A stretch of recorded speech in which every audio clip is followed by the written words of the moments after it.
Hi, I'm Laura Kelley. I'm the 11th generation, born and raised on Cape Cod. Here today in Northeastham, I have created Littlefield Landscapes. It's a sustainable way to work with our land. I like to specialize in natives and share it and educate people about it. We have a responsibility living above an aquifer here on the Cape. I think a little bit more of an extra responsibility, considering that's our greatest natural resource, our drinking water.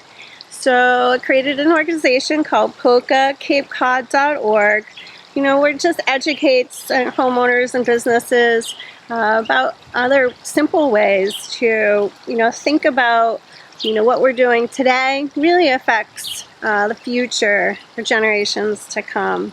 So join us today for understanding more about sustainable living, and we're also going to get into some honeybee hives. Thanks to LCTV for making this possible, and join us. Come on along.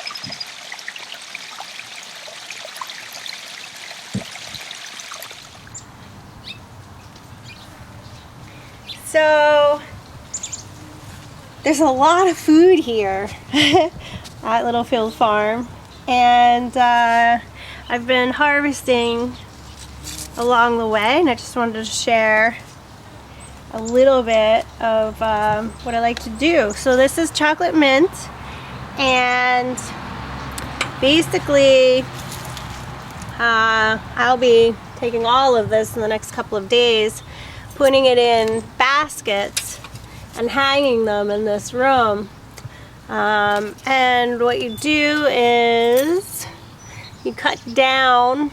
I'll be cutting down pretty far.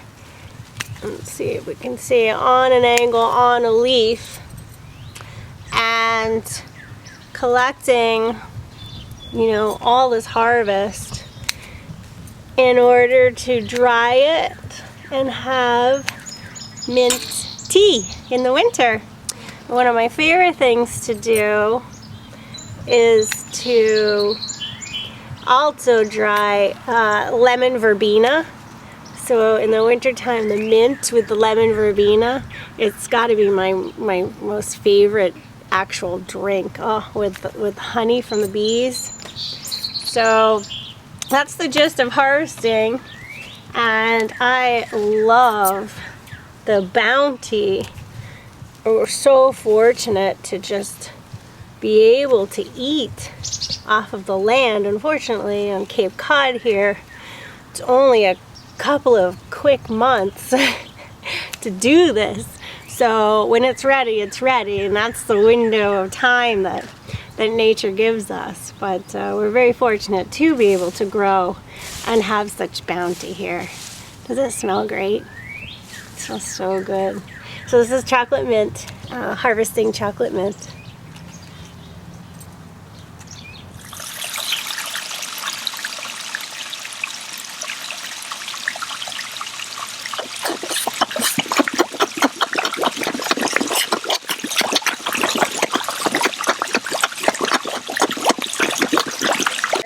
Been here 15 years, and there was nothing in my whole entire backyard. It was just a good old-fashioned Cape Cod lawn.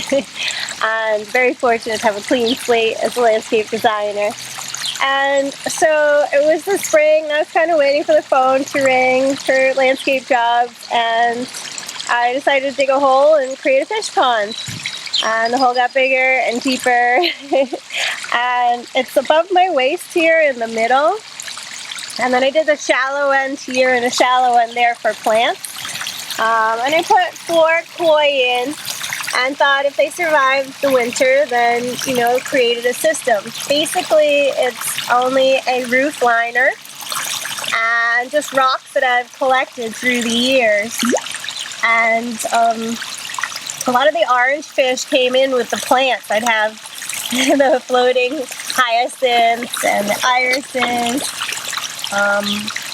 And so they're really, really exciting for me. I get fish kisses every single day. It's really great. They're friendly and lovely, all the same. And the sound is great. It blocks any street sound that might be around. And in the winter, I just put in a little electric, plug in a little electric thing in hopes that it doesn't freeze over. But the fish survive. They survive all winter. They hibernate like everything else in nature. And so it's a really simple, easy system to create. And we can have this on Cape Cod. We're really lucky.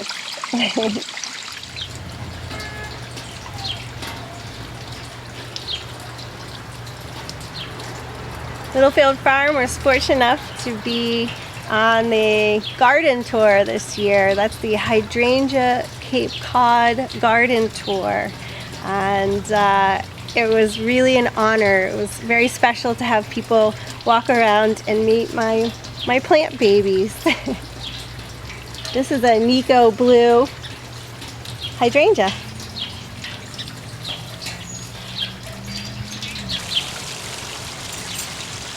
Welcome to Littlefield Farm.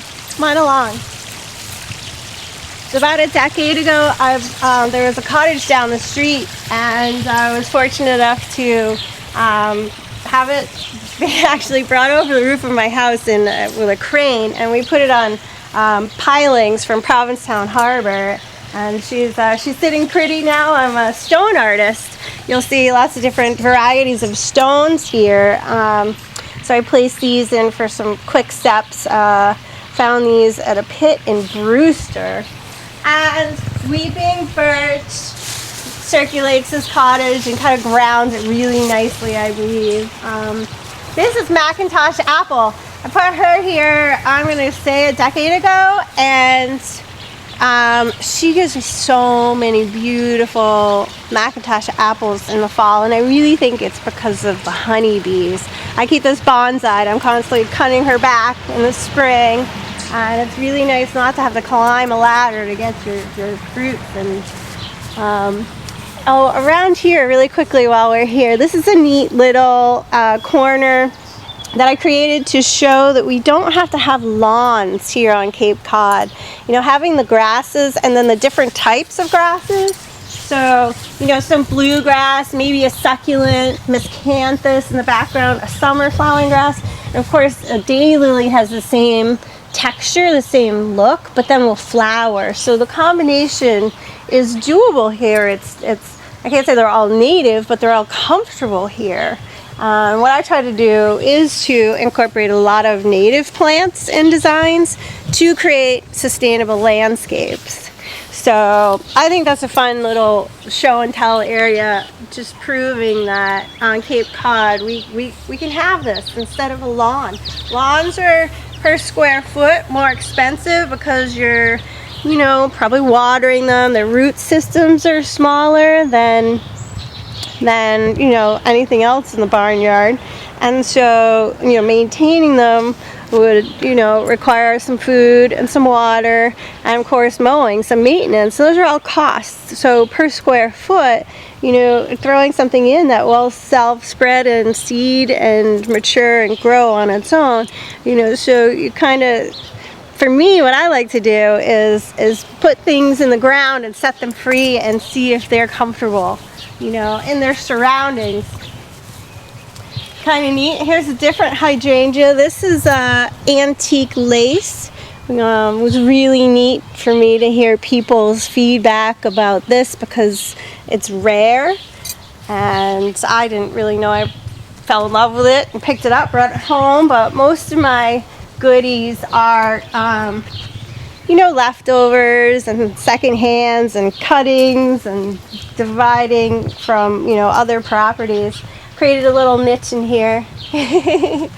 So this is just uplifting some branches off of an old cedar tree, and it was so acidic, nothing really likes to grow here, so it was clean, and a couple fun things at the dump.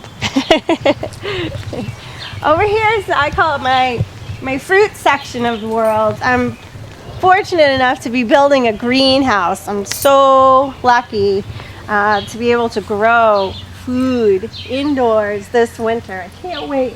What I really want is for my birthday in February to have a homegrown cucumber. I think that would just be a riot. So over here are a couple of tomatoes, a little bit like a leftover section, but lots of raspberries. Raspberries work really well here on the Cape. And right now I'm picking every day and I freeze them. So in the winter I can have smoothies. See how they love to spread and take over? We all know that raspberries do that. And so I allow space for that. Although they do jump, you can tell. They're jumpers. But they're easy to maintain and so lovely to have fruits here on the Cape. In here are some blueberries that I've already eaten. And you can see these beautiful grapes on this grapevine. I just transplanted it here last year. My friend Lisa gave it to me. Thanks, Lisa. And they're great. I mean, I cannot wait to see how they taste. So I give her a little water once in a while. I've got a walnut tree. I've got a plum, an apple, and some mint self-spreading in the corner, and I'm fine with that. I'm not afraid of a little mint. A lot of people don't like to put mint in the ground, but for me it's one of my favorites. It's a natural way to aid in digestion, so I love it. Over here, what do you do with your winter snow fence? Well, I thought I'd use it twice a year and create a tomato cage out of it. So this is my tomato garden. I've got tomatoes on the back side and the front side, all the way down the line, quick dozen. This is bronze fennel, self-spreading from the front yard.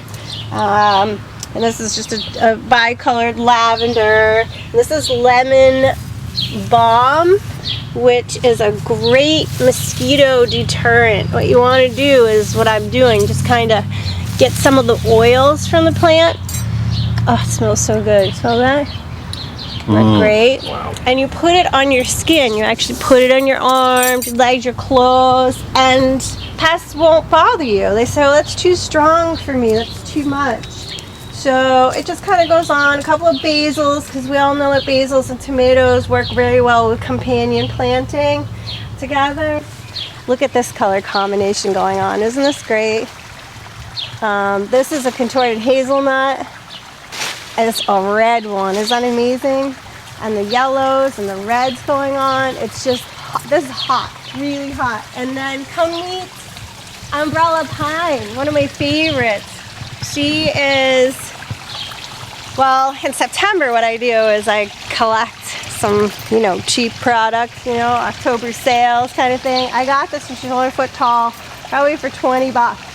And this will be the tallest plant here, growing up to 65 feet tall. So this is an umbrella pine, and with the textures and the colors going on, I mean, this is the dance that we're so fortunate to be able to play with here on Cape Cod. The winter interest is amazing, amazing. With the contorted hazelnut and this in the winter on the pond, mwah, it's like a meal. It's so tasty. So there's ferns here and hostas here and coral bells, things that love the shape, columbine. This is a fun little thing I found that I figured out how to put together, and it's kicking. I love it. And with every good farm, we should all have some bees. The bees are out back here loving it.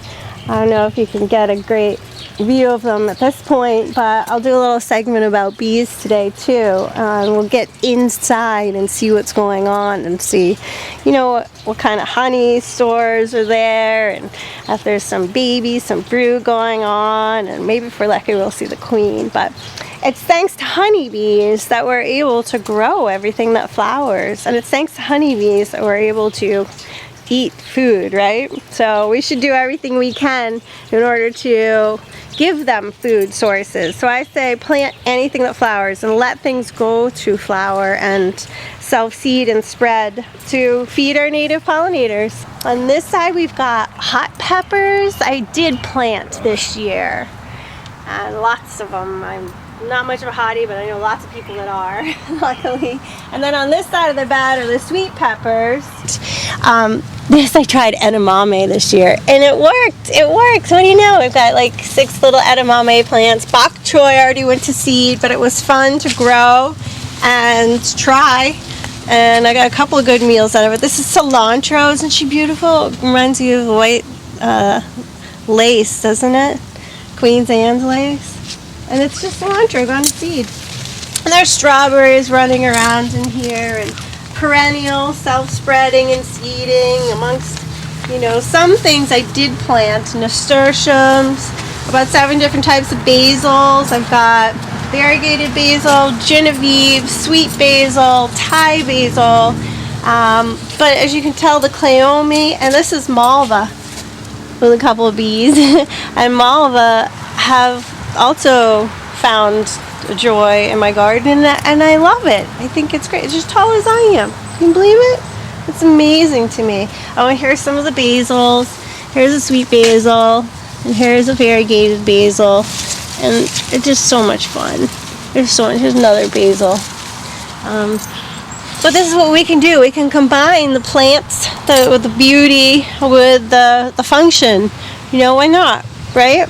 They like the same environment, obviously. Here's another section. I actually don't know what this is. There's tons of it. I let go. I'm hoping it's a form of aster, and I'm hoping it's white. We'll see. But it's really fun for me to play with succession of thyme. I think thyme is the most valuable thing we have to offer anybody. And how neat to allow nature to have the space come up. She's going to go down soon. And then like this whole section here is more malva. I mean, you can see the little babies coming. So that'll go down and this will come up. And I just love that concept of being able to have 4 seasons of entertainment. Not just, you know, putting a couple of lettuce in the ground and it's done in a week, but succession of time, doing it every other week, more, again and again. And creating sustainable landscapes, so they want to self-spread and seed. This is bronze fennel. I put one in years ago. And look at it, he took over this whole section, so I weeded this out and was able to put in the parsleys, so that's good. And a tri-colored sage and some rosemary. Then over here I do have some lettuce hidden, but I'm allowing these guys to go at this point. I just think it's a blast. They want shade anyways. The lettuce family wants to have part shade and not straight hot sun like over here. So allowing some other, you know, this is dill to just do their, you know, have a good time too. Why not, right? Do their thing. And so it goes on and on and on. There's so many different flavors and textures. This is actually a lemon basil next to a lime basil, which again, you go like this and you get it going and you're not going to have mosquitoes coming and bothering you. So much fun. You're standing on a heart stone. Something I love to collect are stones. And this is a heart stone. She's so cute, isn't she? So beautiful. Love it. So let's walk back this way a little bit and finish up the tour. Echinacea is used every single part of the plant for different medicinal purposes. It's the only plant that I grow that is like that. Usually plants you just harvest the flower or, you know, the leaf, but echinacea is every part. So in this garden, here's some Russian sage. Again, another bug deterrent. Excellent, strong smell. This was my first little herb garden. There's a couple leftover herbs in here, but I let this area go. More than the others even. I put in a couple of hostas in the background because it's shady, and a willow, and these butterfly bushes kind of have been self-spreading, and this is this big leaf. Can you believe it's horseradish? I planted one horseradish way in the back and it jumps and takes over. I love it. It's amazing. It's so strong. Stronger than I can purchase. And the creeping thyme went to flower, and the bees just love to be able to hang out and enjoy themselves on some creeping thyme. This garden is really neat for me because it's different every year. Last year it was foxgloves. We all know what foxgloves looks like, right? Here's one foxglove. It was tons and tons and tons of foxgloves. And now this year it's campion. Campion is the English edible flower. I got one out front by my doorstep, and now she's found her way to the backyard, self-spreading and seeding. And I love it. I love it. I think some people wouldn't, but to me it's a blast to plant a daisy in a pot and watch it jump, ship, let's say, and allow the act of being attractive. A plant needs to be attractive for the bees. That's another big deal. Bees will go to a flower because they're pollinating, right? They're getting forage, and they get some pollen on them, and they just go to the next flower, and the next flower, and the next flower. That's the pollination process. So how fun is it to be a plant and be attractive enough to a bee? Like, this is what the whole process of our circle of life is, for the plants and the bees to meet up with each other year after year and rely on each other. I think that's one of the things that fascinates me the most, and what gets me so curious about this natural circle of life going on, to allow a palette like this for them to thrive happily and grow for honeybees. Even though I'm deathly allergic to honeybees, I'm more curious about what they're doing, what their pathway of life is, and how I can help them be more comfortable while they're here. So this is the greatest mission, I'd say, of Littlefield Farm: to be non-toxic, for plants to grow happily, and for the bees to survive with them and us.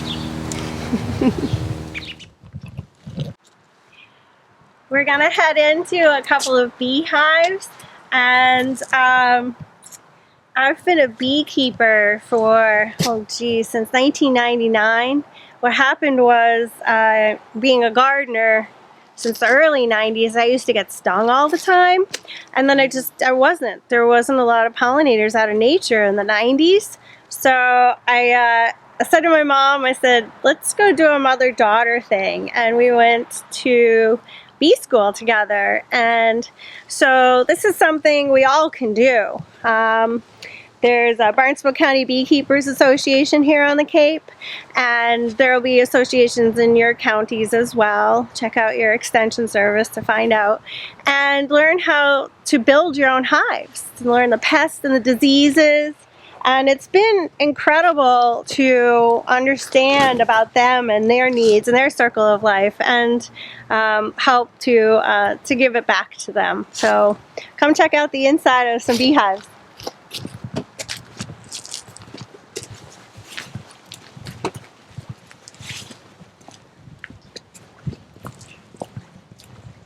We get all suited up to, protect ourselves. I have become allergic to their stings, unfortunately. But there is a bee venom therapy where people with multiple sclerosis and with arthritis actually look forward to having honeybee stings applied to them.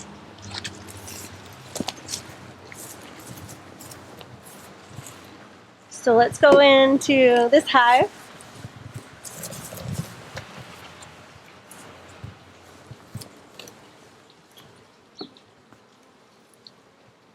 This is the outer cover. Put it out back. And then we have the inner cover.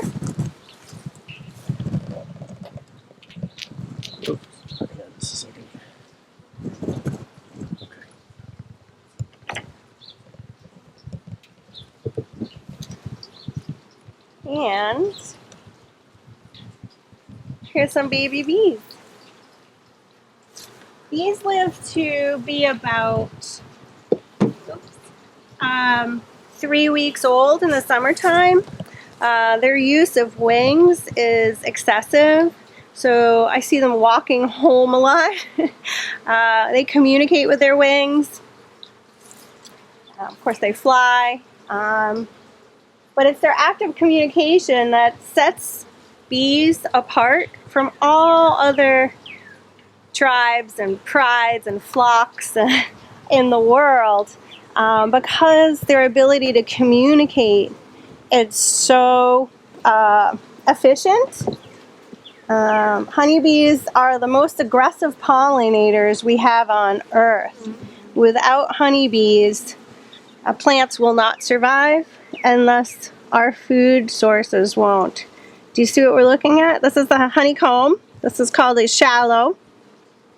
And inside, can you see the glistening? I don't know if you can tell, but there's golden honey here. So we'll see if there's more. On the other side, can you see in the light? I don't know on the camera, but it's happening. It's looking good. So they've drawn out the wax and created those perfect shapes. I swear they know math. I just think they know math. If you wanted to step up, Jim, and get an overview of what's going on inside, it's very fascinating to see. I'm going to keep pulling frames to see, you know, what else is going on here. This one's heavier. Oh, much heavier. Oh, and look, it's capped honey. Yay! So why is honey the one thing that lasts longer than anything else on the planet? Right there is called capped honey. The bees will sit there with their wings and take the moisture out of, like, these cells here have golden honey. It's gorgeous. And they wax it off after the moisture is out of it. And so when we extract the honey and put it in jars and put our jars in some shade, forever this honey will last. And it's because of what they do right here. This is it happening right now. This is capped honey.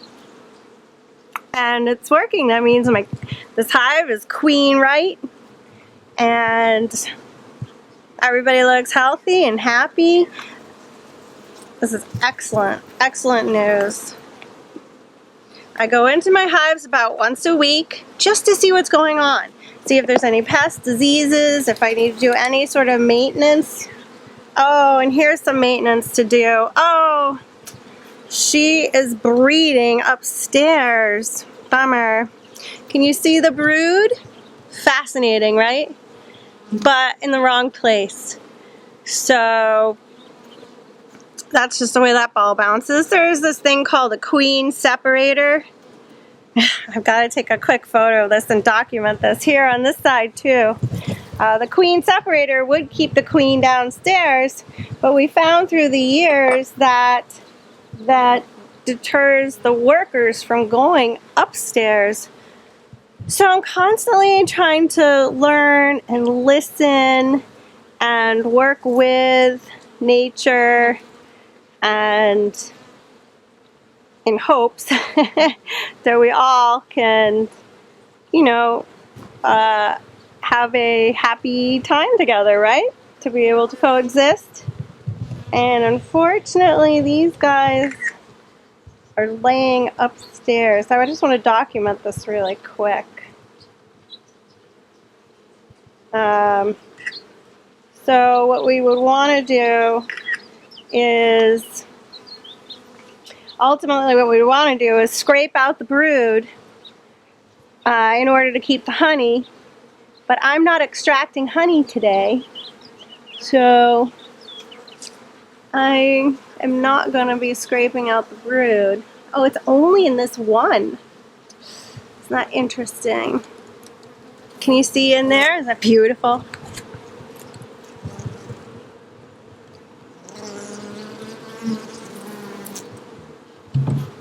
Yeah, I'm going to scrape this out because it's only one shallow. So I'm just going to do a little maintenance while I'm in my hive. and just kind of scrape out the unwanted brood upstairs, because I ultimately want to extract honey from this frame. This is really gross, I'm sorry, it's a little sickening, but it's part of the course of being a beekeeper. In a way, we've got to maintain what we've started, and this will make it so, you know, they don't give a lot of honey, I have to admit, because of the colony collapse disorder, 2007. They're really, it's not because of the colony collapse disorder. The colony collapse disorder was labeled in 2007. That is, around the world, the numbers of bees are diminishing on such high rates that they actually named it. I mean, this is huge. It's horrific. It's sad and unfortunate that this is happening in our time, and we've got to do whatever we can do to help keep bees, you know, alive and happy and comfortable. Oh, here we go. This is very heavy. I'm gonna set it on this. Oh. And go down the next level and see what's going on in here. Quick little maintenance, just gonna get some of this off the top. And I'm gonna go on in and see if the queen is breeding in any of these. Hopefully not. Oh, look. It's a deep. So this is a deep. This is where we want her to breed. We want her to put brood, and there's tons of brood. It's great. You see the pattern? It's almost looks like a rainbow. That's perfect. That is a good queen. We like what she's doing. And that's what we want. All the way down the line. Oh, this one's really heavy. Oh, that's why, because I ripped it. So, more brood. This is good. And then there's honey sources in the corner too. A patch like that just came out because it was stuck on another frame. We'll definitely, they just fill it right in. It's not that big of a deal. This is like, it's like their home, you know? And they, I'm gonna pull out that other frame and fix the other one. It's their home and they're gonna maintain it, you know? If there's some pests in here, like, who likes to come in? Sometimes spiders like to come in. They'll maintain it. They'll like actually, you know, kick them out. Stick up for protecting their queen. And oh, this is a really big chunk. I'm gonna just pull on it. There we go. And they'll fill that back in, no problem. Oh, there's all sorts of goodies going on this side. Now these are queen cells. Queen cells. And they're open, so queens have jumped out. So basically only one queen is allowed per hive, as we all know. And so if there's more than one queen, there's going to be some battles going on. This is really a little bit of everything. Got some brood. I got some food. Food and brood. We like it. Great pattern still. I'm gonna scrape up the bottom here. So it's kind of fun to work the hives. I enjoy the sound. It's very soothing to me.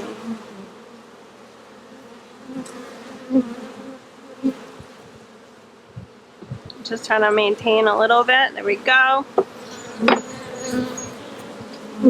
So I'm gonna try to pull these out and then the frames back in. Oh, this is looking really good. I'm happy, and I don't need to go any further because everything's right. She's breeding. More babies. She's bringing in honey. And so I like what I see here today. We'll just let them keep working. I'm not quite ready for extracting. When do you extract? When all these frames are capped off, and the ones on the end are not. They're drawn out, but they're not capped off. Yeah, it's empty. So this shallow needs some more time. So we'll leave it right on board and give it some more time. We take the inner cover, flip it this way. There's a little back door. We want ventilation.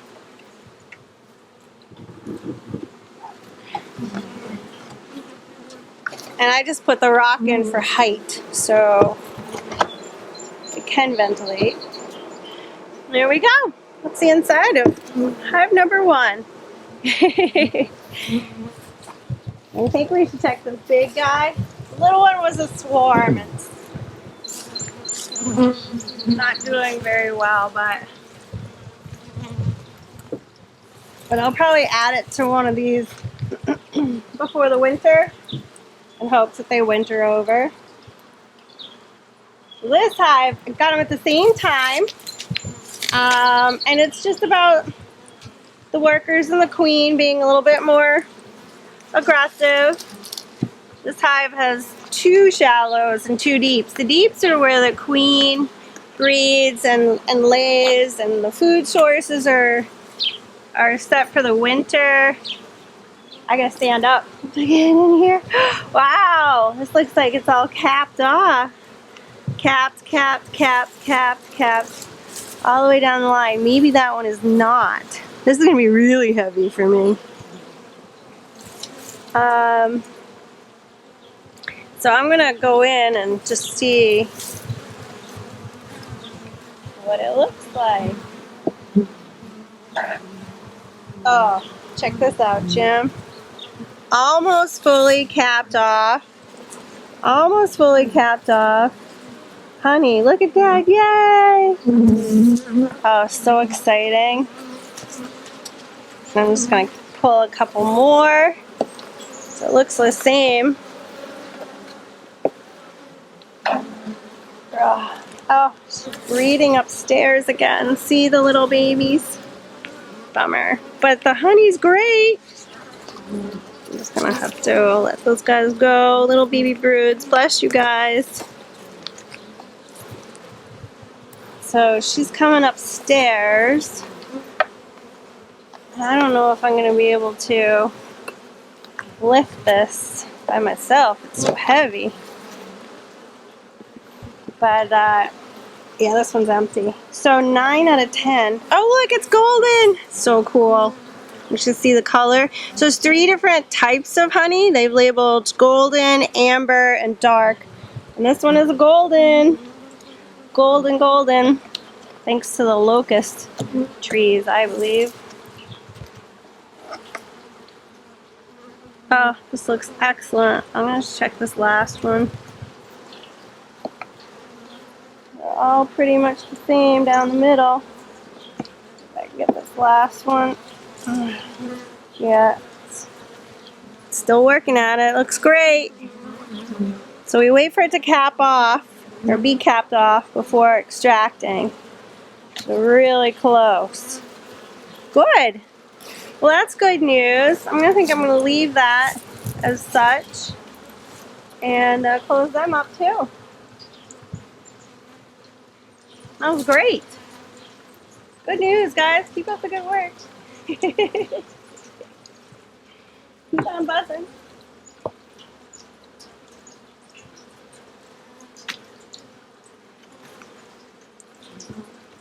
Yay. Excellent. Working hives. Good day. It's a good day. There are non-toxic remedies for everything, I believe. I believe that if we are able to use nature for natural problems, we can create sustainable solutions. A couple of things that I've found that are locally available, we're very fortunate for. It's about thinking what we purchase every single day. It really does matter. It becomes our vote, actually. And so thinking about what we put on our bodies, what we put on our land, what we put inside our homes, it goes down the sink and then it goes back out in nature. So it really does matter what we choose every single day when purchasing things. So when I created my sustainable landscape, I really thought about soil, and it's a big part of the equation. It actually feeds the plants. And when I did put the plants in the ground, I did put the correct type of fertilizer, and haven't fertilized since, allowing the soil to maintain the growth of the plant. So I have a different way of looking at things. I look at feeding soil, not plants. This particular way is feeding the plants, so I only do it once. What I do after putting soil in the ground is I feed microorganisms and worms, and if they are happy, they multiply and they poop, and that ends up feeding your plants. So it turns out to be a sustainable landscape. So that's my view of thinking. It's a little different, but it works great in the long run. And it only takes about a few years here at Cape Cod to set up. So I shift land from toxic or conventional to non-toxic. So I call it get your land off drugs and cut cold turkey, and start using non-toxic means of feeding your microorganisms and your worms, and then they will sustain your landscapes for you.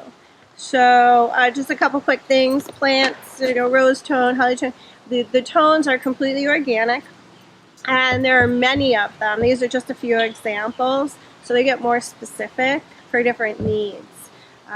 So check out your local garden center for that options and opportunities here.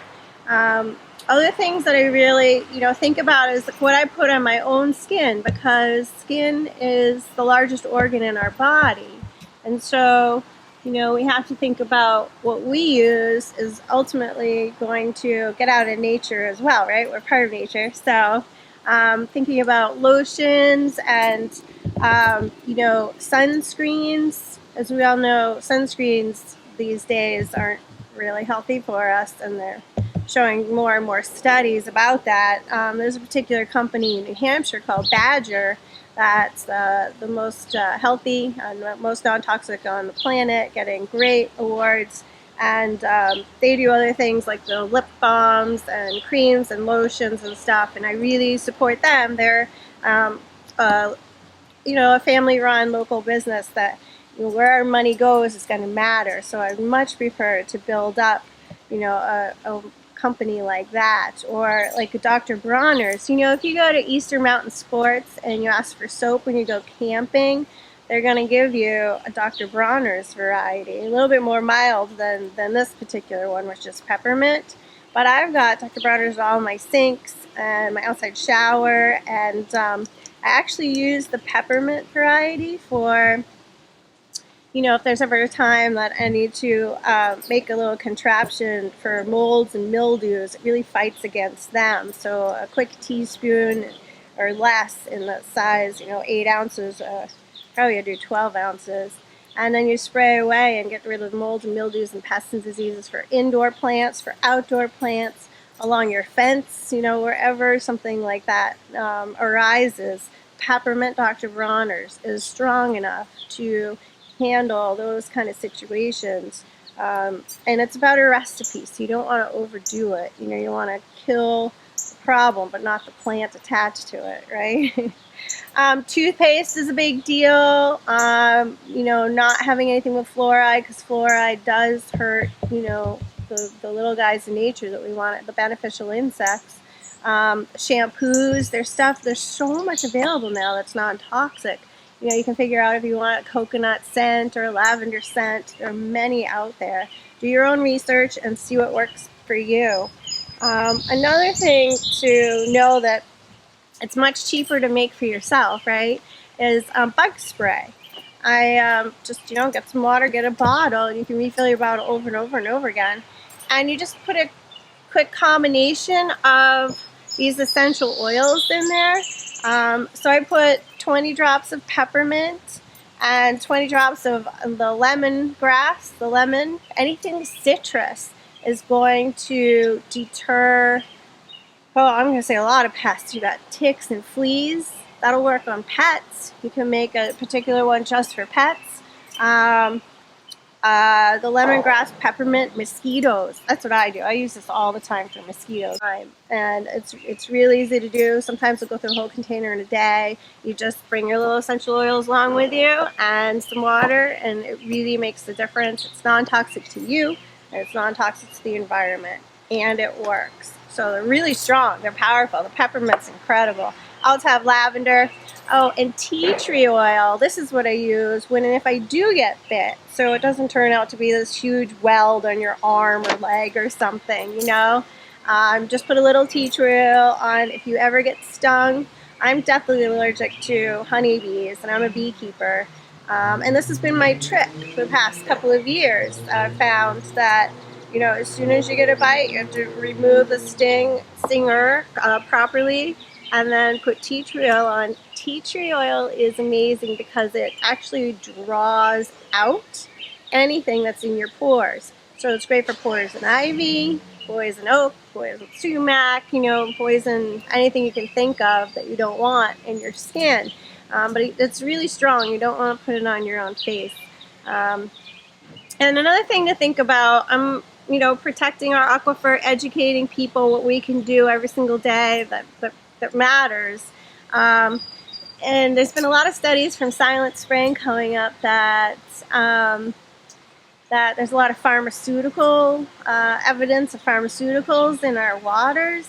So thinking about lessening our amount of, again, what we put in our bodies is probably going to live longer than we realize. I believe in things I can't actually see, but I believe it's happening. And now studies are coming up that it's true. So there's these other possibilities of being less toxic, but that still work. They're strong enough. These are available local local grocery stores, like health food stores. And they're, a quick $10. You take 6 of them, you put them on your tongue, and you let it melt. And this is what I use instead of like Benadryl when I do get stung. Headaches. They have all sorts of, there might be 50 of them available in Orleans right now.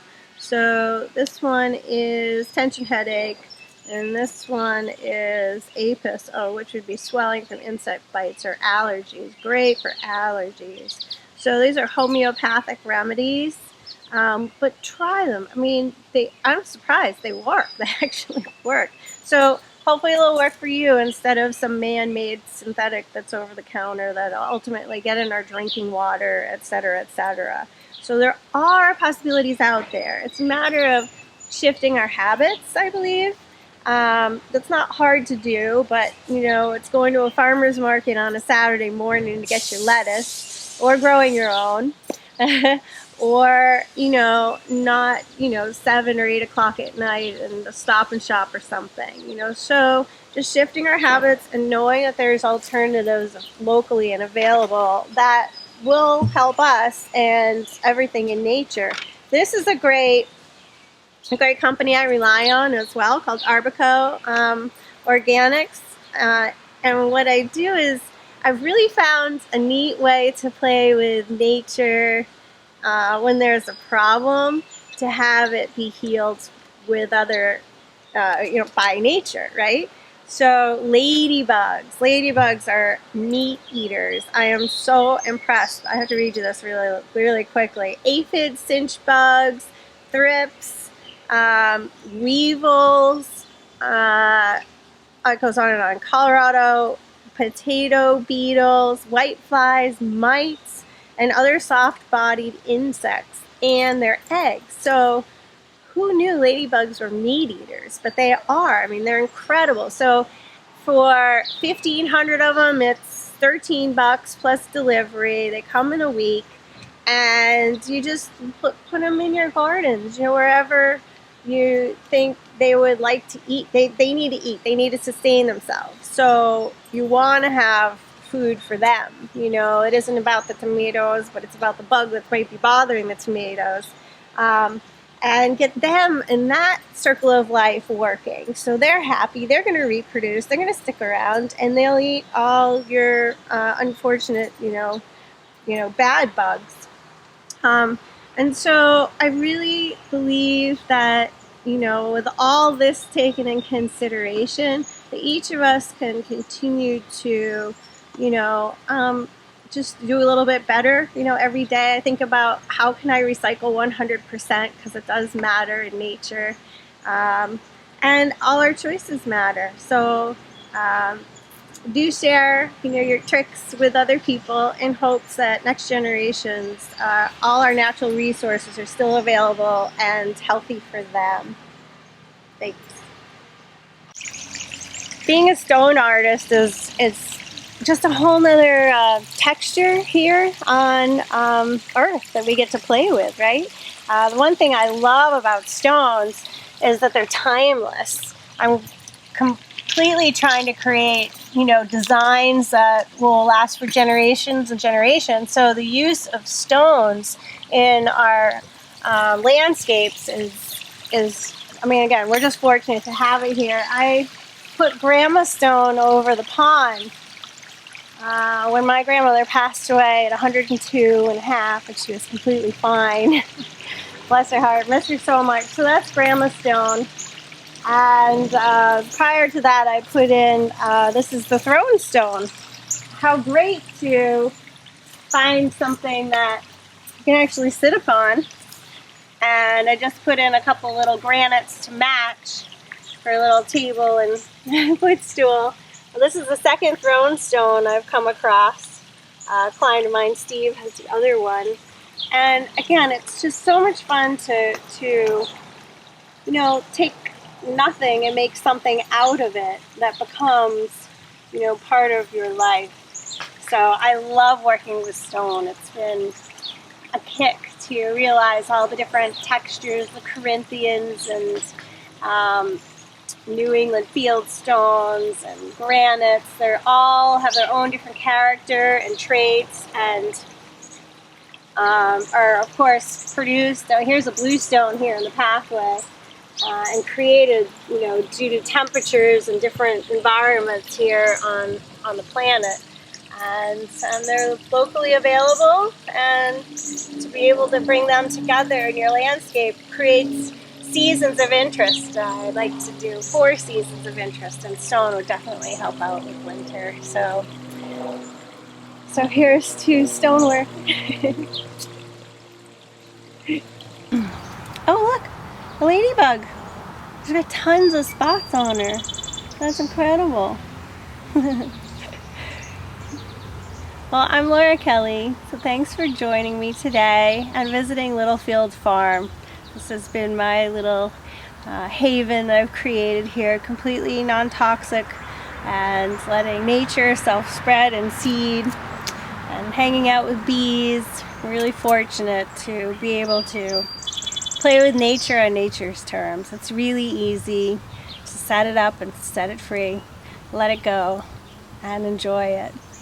I want to thank LCTV and Jim and Andrew for helping produce this week after week. This is the POCCA TV show, and I wanted to also share with you that Littlefield Farm was fortunate enough to be on the Cape Cod hydrangea tour recently, and that was quite an honor. It was great to have people walking through my gardens and meeting more than just my hydrangeas, my echinaceas and raspberries and all. And it was a neat experience to listen to other people's questions and thoughts, and realize we're all above an aquifer. We all live here together in this great environment, and it's up to us to protect it. So every day do your part, and thanks for joining POCCA TV. Be well.